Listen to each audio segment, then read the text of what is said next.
एक बार एक व्यक्ति बिना बताए काम पर नहीं गया तो उसके मालिक ने सोचा इसकी सैलरी बढ़ा दी जाए तो ये बिना बताए छुट्टी नहीं करेगा और काम भी लगन से करेगा।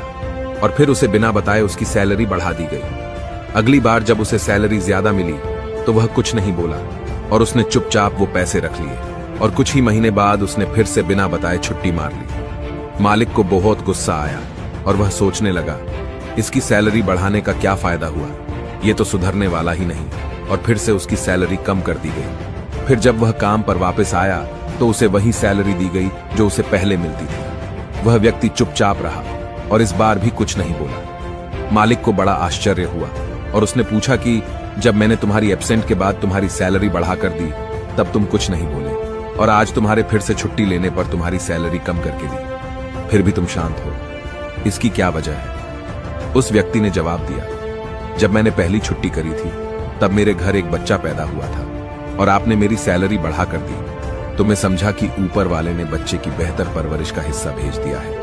और जब मैंने दूसरी बार छुट्टी ली तो मेरी मां का निधन हो गया था। उसके बाद आपने मेरी सैलरी कम कर दी तो मैंने मान लिया कि मेरी मां अपने हिस्से का अपने साथ लेकर चली गई। अब मैं भला उस पैसे की चिंता क्यों करूं जिसका हिसाब भगवान ने खुद कर रखा है।